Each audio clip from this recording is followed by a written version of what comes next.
Tetsuro Araki is quite possibly the most successful TV anime director of all time. Even if he had only worked on shows which appealed exclusively to anime fans, the international successes of High School of the Dead and Guilty Crown would be enough to make him noteworthy. However, what makes Araki special is that he's also directed two of the most widely known anime series of all time, Death Note and Attack on Titan. Each of these were not only mainstream successes in Japan, but reached an impressive international audience. The two are listed as the first and fourth most popular shows on my anime list respectively, and generally come up in conversation among people who might not even consider themselves to be anime fans at all. In one interview, Araki himself said that friends of his who had never watched any of his shows were telling him about how cool Attack on Titan was. I mean, hell, you've heard of these shows, right? And I'll bet you've got at least one friend who thinks that at least one of them is the best thing they've ever seen. To be fair, Death Note and Attack on Titan were both highly successful manga series before they ever came to animation, and a lot of what makes each of them work is inherent in the original stories.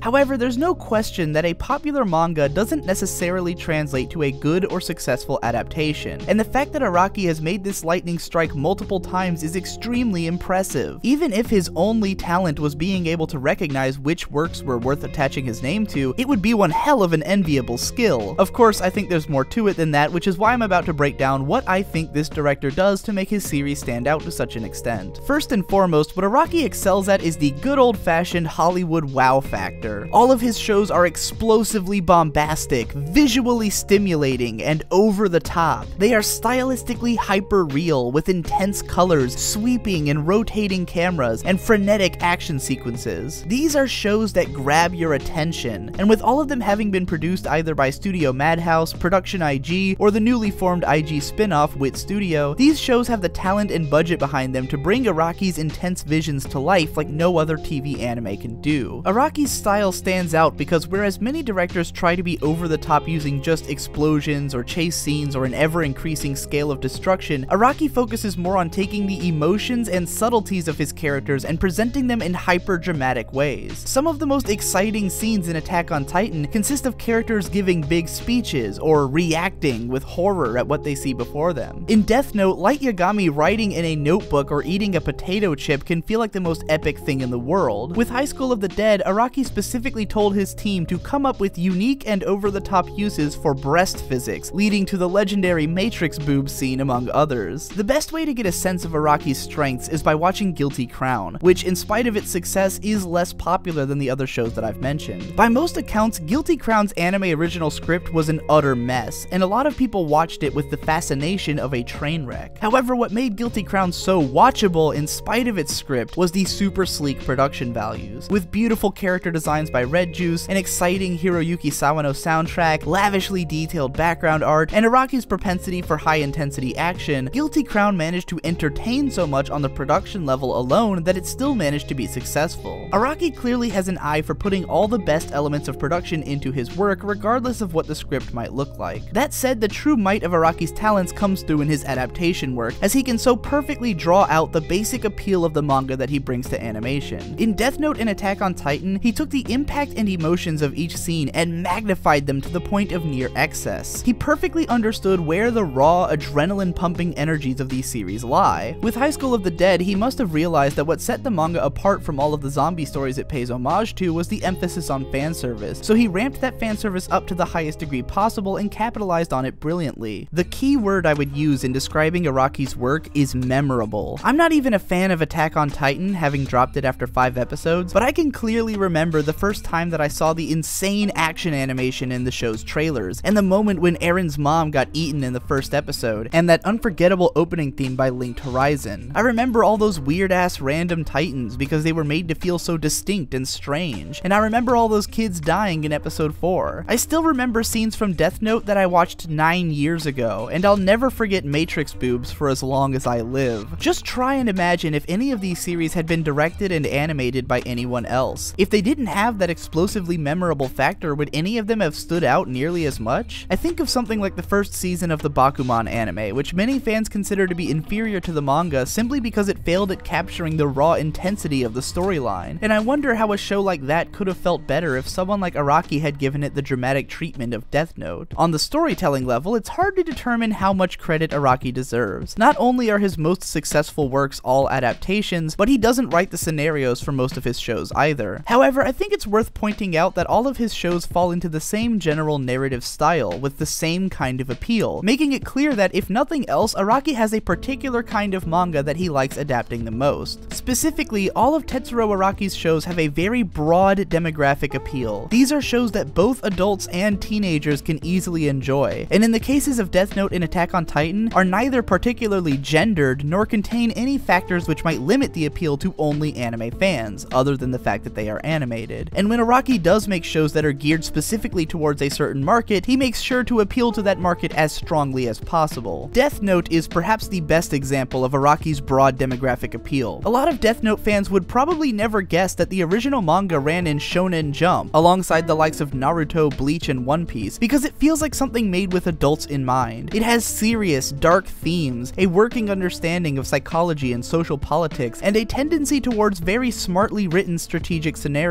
However, I don't think there's anything in Death Note which is so complex that the average 14-year-old couldn't easily follow along with it. All of the character motivations are made explicit again and again, and any of the complex scheming is explained in great detail. When the series raises a moral question, it is sure to spell out the nature of that moral question for the audience. Death Note takes the types of social concerns faced by adults and presents them in such a way that a teenager coming into contact with those concerns for the first time can easily understand. As such, Death Note can feel completely mind-blowing to teenagers who have never seen anything like it, while being good enough for adults to remain engaged with it all the way. Likewise, Attack on Titan is an incredibly straightforward narrative, but is heavy enough with its dramatic moments and intense scenes of violence that it can attract both an adult and teenaged audience. Adults have a tendency towards dark, mysterious, and bleak fictional universes, while teenagers like to see exciting, violent scenes that make them feel more adult for being able to handle them. Even High School of the Dead is obviously geared towards those audiences, and Araki himself said that he was aiming to make it something which his 14-year-old self would have been rushing out to buy on video. Araki rides that perfect line between the sensibilities of a teenager first getting into the world of adult media, and an adult who can still be excited by the dark, mysterious, and sometimes intelligently written universes of his work. To me, the library of Tetsuro Araki makes a strong parallel to that of Hollywood director Zack Snyder. Attack on Titan is his 300, a comic book adaptation with a very straightforward David and Goliath storyline full of violence, crushing defeat, memorable speeches, kinetic action, hyper-stylized visuals, and a color palette of almost entirely browns and burnt orange. Death Note is his Watchmen, hyper-dramatizing what was originally a comparatively more low-key comic book series about a man trying to save the world by killing most of the people in it, with strong socio-political themes and a dark tone. High School of the Dead is his Dawn of the Dead, for reasons that should be pretty obvious. Guilty Crown is his Sucker Punch, an original story which kicks the stylish visuals and music up to 11, but is undercut by a script that goes all over the place and ends up being kind of a train wreck. And Kurozuka is his Legend of the Guardians, because no one watched them. Even when you look at the mentality that Zack Snyder had with making movies like Sucker Punch, wherein he just wanted to appeal to his inner 14-year-old boy and make something awesome, you can draw a clear parallel to Araki's aforementioned comments about High School of the Dead. Hopefully, this doesn't mean that Tetsuro Araki's next work will be his Man of Steel, but only time will tell. Incidentally, Tetsuro Araki has an upcoming project called Kotetsujo no Kabaneri, which will be animated once more by Wit Studio, the team behind Attack on Titan, and written by Ichiro Okouchi, who previously wrote the third most popular anime on MAL, Code Geass. There isn't much information nor any hype surrounding this series just yet, but I won't be the least bit surprised if it's a huge success, regardless of whether or not it's even any good. All in all, while I can't say that I've ever been a big fan of any of Tetsuro Araki's work, I think it's admirable that he knows how to tap into the core appeal of the works he chooses to adapt, and can present them in such an accessible and exciting way. Not unlike Zack Snyder, I get the sense that Araki really enjoys making the shows that he does, and isn't at all cynical about manufacturing them to work for a broad audience. This isn't a guy who directs broad appealing shows in the name of making money, but because he legitimately enjoys those kind of shows, which is why he has such a strong grasp on what will resonate most with his audience. If you are a fan of any of Tetsuro Araki's works, let me know what grabbed you about them and what you think of his style in general down in the comments. And if you like my channel and want to help me keep making more videos, consider supporting me via Patreon or PayPal, or just by sharing this video around.